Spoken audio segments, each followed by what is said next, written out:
Greetings and salutations. Thank you for lending an ear to The Voice of the Times this Sunday, December 27, 2020. For today's editorial, Regional Security Conducive for Local Economic Recovery. Given the challenges and setbacks experienced this year, people all over are counting down time when 2020 will end.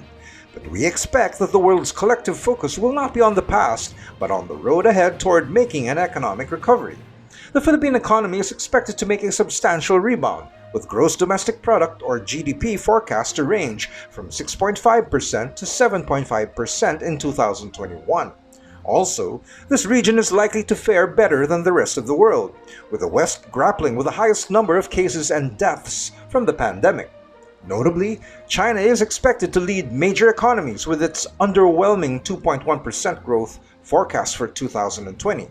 Thus, expected recovery in Asia is encouraging, and the Philippines stands to benefit from that. As promising as 2021 may be, however, there is a growing shadow coming from the Korean Peninsula, tempering optimism.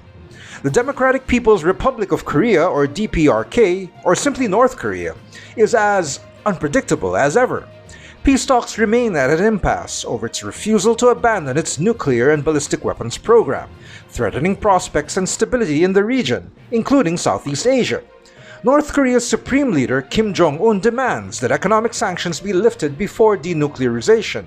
Pyongyang resists compromise, raising questions whether it can be trusted to deliver its part of any bargain.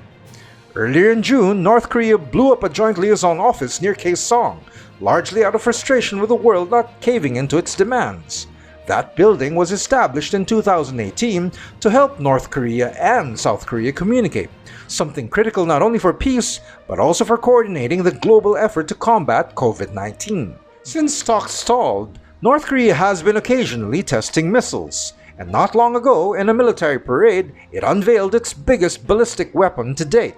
Still, the world continues to tolerate Mr. Kim's antics, perhaps knowing what is at stake. Should North Korea make good on its military threats, that would likely involve a number of our neighbors in a way that compromises economic prospects. First, South Korea, with whom DPRK remains officially at war, is not only a key tourist market for the Philippines and the Association of Southeast Asian Nations, or ASEAN, it is also a major trading partner and source of foreign investments. China and perhaps Japan could be drawn into a hot conflict in the Korean Peninsula as well. Both are powerhouse economies, important not only for Asia but also for the rest of the world. China, along with Hong Kong, is the largest trading partner of the Philippines and of ASEAN. For its part, ASEAN plays a role in encouraging North Korea to choose peace over war. The first summit between Mr. Kim and an incumbent US president was hosted in Singapore, and the second in Vietnam. Earlier in 2008, ASEAN and North Korea signed a Treaty of Amity and Cooperation, or TAC, that promises effective cooperation as well as mutual respect for the independence, sovereignty, equality, territorial integrity, and national identity of all nations. Regrettably, Mr. Kim has done nothing to deserve all the goodwill extended to his country. He demands respect from the world but persists in behaving like a child that throws tantrums whenever he does not get his way. Suffering the most are the North Koreans themselves. In October, Human Rights Watch reported that people there are treated as less than humans. And earlier this month, 8 countries denounced North Korea after a UN Security Council meeting organized by Germany. In a statement, they said human rights in DPRK were appalling and worsening. What is actually worse from our standpoint is the capability of North Korea to throw a proverbial monkey wrench at the region's plans for economic recovery, which of course impacts this country. If only for that, Southeast Asia and the rest of the world should continue pressing North Korea to abandon its nuclear ambition and tone down its belligerent posturing.